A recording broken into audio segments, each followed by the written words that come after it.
नमस्कार मित्रों, मैं अमित पटेल आपका अपने स्नेह एकेडमी परिवार में स्वागत करता हूं। तो मित्रों, हम लोग स्पाइसेज क्रॉप स्टार्ट किए हैं जिसमें 2 क्रॉपें हो चुकी हैं। आज उसी क्रम में एक अगली स्पाइसेज क्रॉप स्टार्ट करेंगे जिसको सौंफ नाम से जानते हैं और इसको इंग्लिश में फेनल कहते हैं। ठीक, तो आज सौंफ स्टार्ट करेंगे हम लोग। सौंफ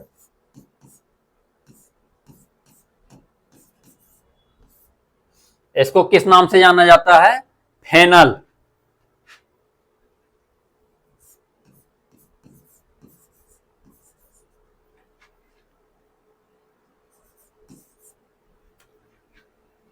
ठीक, इसका बॉटनिकल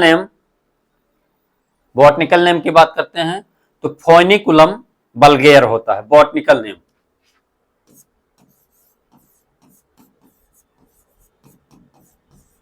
बॉटनिकल नेम क्या होता है? फोनिकुलम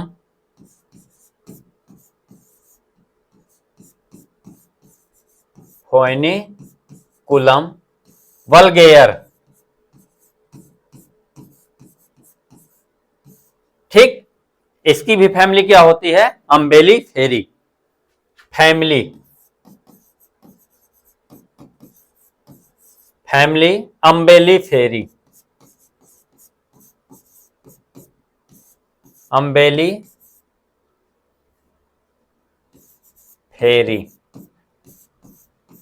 इसको भी एपिएसी नाम से जाना जाता है। अम्बेलिफेरी को एपिएसी। ठीक, आगे ओरिजिन प्लेस की बात करते हैं तो भूमध्य सागरीय क्षेत्र ही है।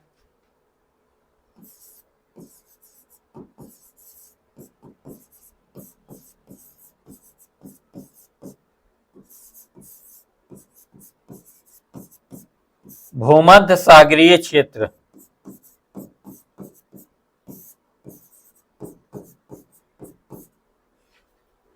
ठीक, क्रोमोजोम की बात करेंगे हम लोग तो सौंफ में गुणसूत्र की संख्या कितनी होती है? 22 क्रोमोजोम।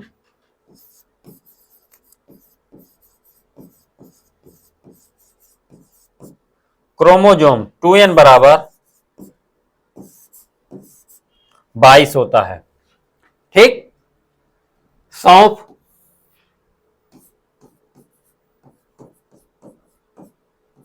ठीक, बॉटनिकल नेम क्या है सौंफ का? फोनिकुलम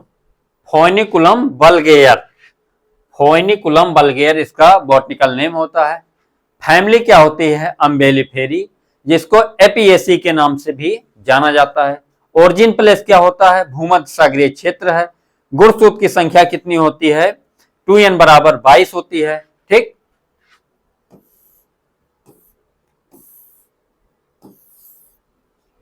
ठीक, आगे बढ़ा जाए।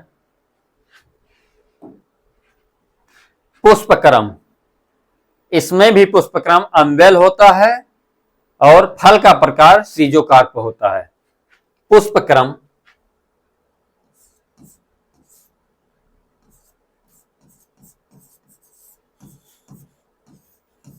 अम्बेल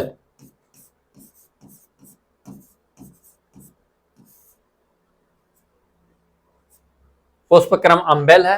फल का प्रकार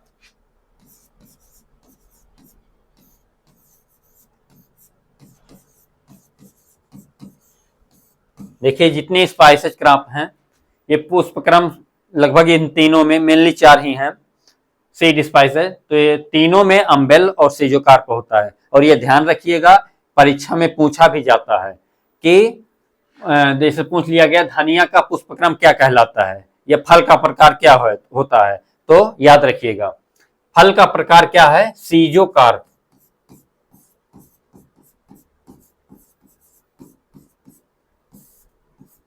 सीजोकार्प होता है। ठीक,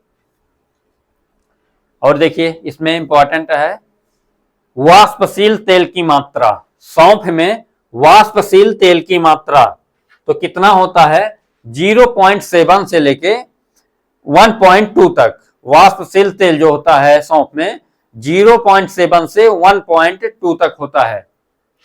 वाष्पशील तेल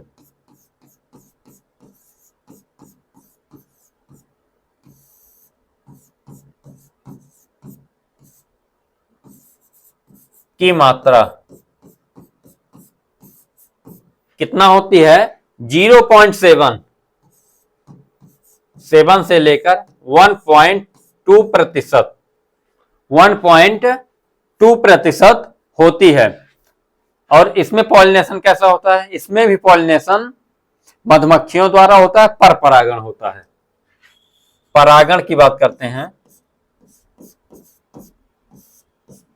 पर परागण किसके द्वारा होता है? मधुमक्खियों द्वारा।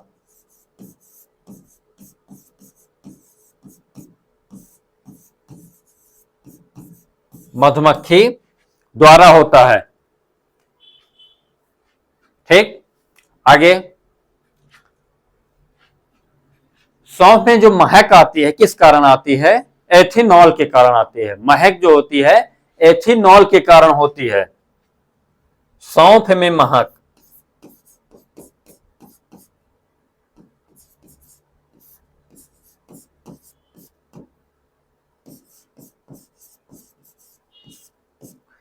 किस कारण आती है? एथिनॉल।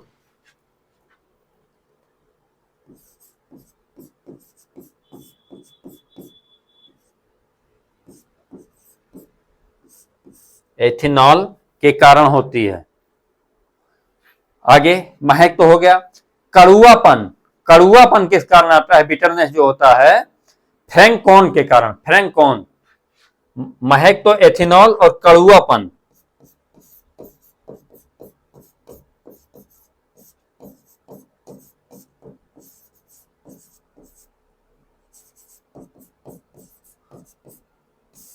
कड़ुआपन फ्रैंकॉन के कारण।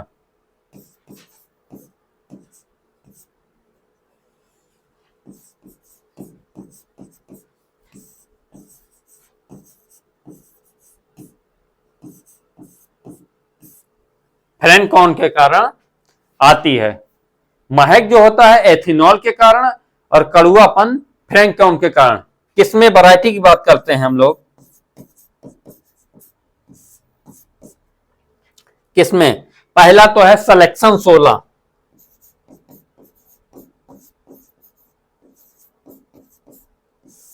सिलेक्शन 16 CO1 EC 58 और GF1। उसके बाद है PF 35 AF1 और S789 ये जो हैं इसकी किस्में हैं। ठीक, पुष्पक्रम देखिए। पुष्पक्रम किस प्रकार का होता है? अम्बेल प्रकार का होता है। फल का प्रकार क्या कहलाता है? फल का प्रकार सीजोकार्प कहलाता है। और वाष्पशील तेल की मात्रा कितनी होती है? 0.7 से लेकर 1.2% वाष्पशील तेल की मात्रा। परागण कैसा होता है? पर परागण होता है और मुख्यतः मधुमक्खियों द्वारा होता है। महक का कारण पूछा जाता है। सौंफ में महक किसके कारण आती है? तो एथेनॉल के कारण। और सौंफ में कड़ुआपन, खाने पे जो हल्का सा तीखा लगता है, किस कारण आती है? फ्रैंकॉन के कारण। ठीक, इसी कारण फ्रैंकॉन जो होता है, सौंफ जो होती है क्या होती है? एक पाचक होती है, अच्छी डाइजेस्ट होती है। सौंफ खाने से डाइजेशन अच्छा रहता है। ठीक, सिलेक्शन 16 किस्म है। CO1 EC 58 GF का मतलब देखिए, गुजरात फेनल फर्स्ट है। PF AF S789। ठीक, ये इसकी किस्में हैं। ठीक, आगे बढ़ा जाए। सीड रेट की हम लोग बात करते हैं तो इसकी सीड रेट देखिए। सौंफ जो है एक तो डायरेक्ट सोइंग किया जाता है और दूसरी ये नर्सरी उगाकर इसकी ट्रांसप्लांटिंग भी की जाती है। तो सीड रेट इसमें पहले लिखते हैं, सीड रेट डायरेक्ट सोइंग के लिए हम लोग कितना रखते हैं, 8 से 10 किलोग्राम, 8 से 10 किलोग्राम प्रति हेक्टेयर। ये किसके लिए है, डायरेक्ट सोइंग।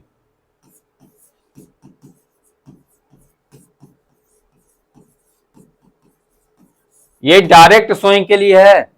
और ट्रांसप्लांटिंग के लिए जो 3 से 4 किलोग्राम, 3 से 4 किलोग्राम प्रति हेक्टेयर, किलोग्राम प्रति हेक्टेयर, ये किसके लिए रखते हैं, ट्रांसप्लांटिंग के लिए।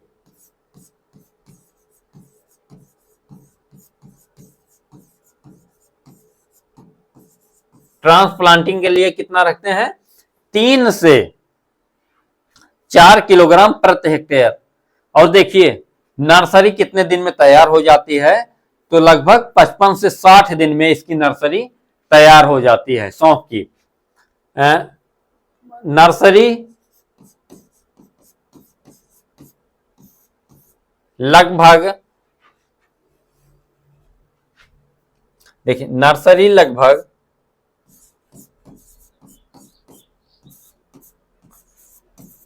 50 से 60 दिन में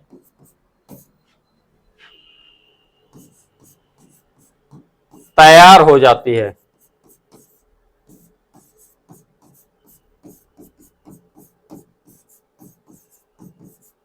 ठीक, नर्सरी 60 दिन में तैयार हो जाती है। आगे स्पेसिंग की बात कर लेते हैं हम लोग।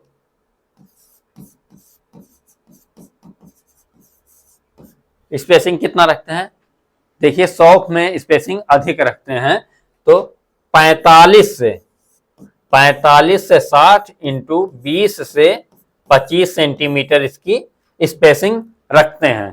ठीक, सोइंग टाइम,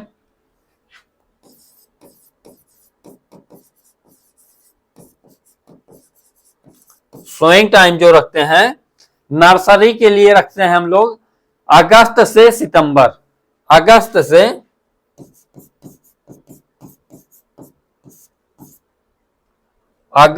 सितंबर,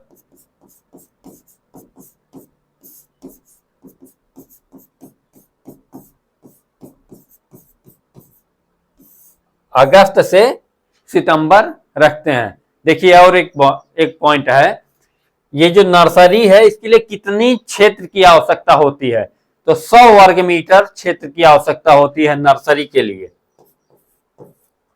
100 meter square, 100 meter square nursery की आवश्यकता होती है। ठीक, देखिए इसमें एक पॉइंट ये है, फर्टिलाइजर जो प्रयोग करते हैं, सौंफ में कौन सा फर्टिलाइजर का प्रयोग नहीं किया जाता है, ये परीक्षा में पूछा जाता है, बहुत ही इंपॉर्टेंट है कि सौंफ में किस फर्टिलाइजर का प्रयोग नहीं किया जाता है। तो पोटास एक ऐसा फर्टिलाइजर है जिसका प्रयोग सौंफ में नहीं किया जाता है। या तो इस तरह से पूछ लेगा कि पोटास का प्रयोग किस मसाला वाली फसलों में नहीं किया जाता है, तो पोटास का प्रयोग सौंफ में। नोट बना के रख लीजिएगा, इंपॉर्टेंट पॉइंट है कि पोटास का प्रयोग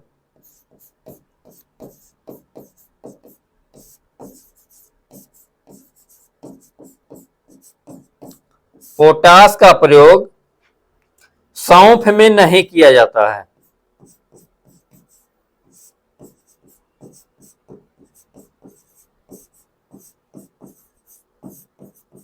नहीं किया जाता है।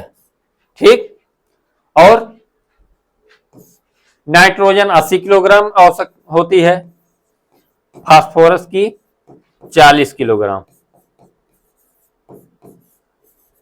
लेकिन सौंफ का पोटास का प्रयोग एकदम नहीं किया जाता सौंफ में। ठीक, आगे इसका एक प्रमुख रोग है, पूछा जाता है, सुगरी डिजीज। सुगरी डिजीज किसकी प्रमुख रोग है, किसका प्रमुख रोग है? तो सौंफ का। प्रमुख रोग में ये नोट बना के लिख लेना, सुगरी डिजीज किसमें लगता है? तो सुगरी,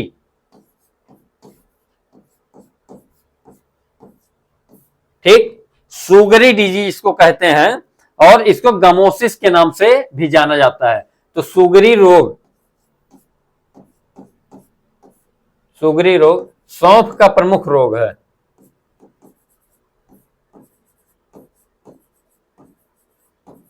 सौंफ का प्रमुख रोग है।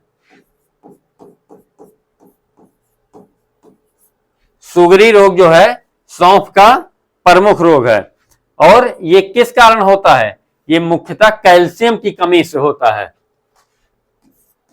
कैल्शियम की कमी से, ठीक, कैल्शियम की कमी से होता है ये सुगरी रोग। और प्रमुख कीट, प्रमुख कीट में आप लोग जान नहीं रहे हैं, रबी की फसल है और इन स्पाइसेज क्रॉप में मुख्यतः एफिड का प्रकोप सबसे ज्यादा रहता है। कीट में एफिड, ठीक। अब उपज की बात कर लेते हैं हम लोग। तो इसकी उपज प्राप्त होती है 18 से 20 कुंटल उपज, 18 से 20 कुंटल प्रति हेक्टेयर, ठीक। इसमें याद रखिएगा कि फ्रेंकोन किसमें पाया जाता है? तो सौंफ में। एथेनॉल किसमें पाया जाता है? सौंफ में। सुगरी डिजीज किसका है? सौंफ का। किस पोटास का प्रयोग किस स्पाइस क्रॉप में नहीं किया जाता है? सौंफ में नहीं किया जाता है। इसका बॉटनिकल नेम याद रखिएगा, फैमिली याद रखिएगा, ठीक, और वाष्पशील तेल की मात्रा याद रखिएगा, ठीक। इंपॉर्टेंट पॉइंट यही है। और सुगरी डिजीज किसकी कमी से होता है? तो कैल्शियम की कमी से, ठीक। तो हम लोग का एक स्पाइसेस क्लास और कंप्लीट हुआ, सौंफ, ठीक। तो मिलते हैं फिर एक नई क्लास में कल। तब तक मस्त रहिए, पढ़ाई करते रहिए, ठीक। Thank you all of you.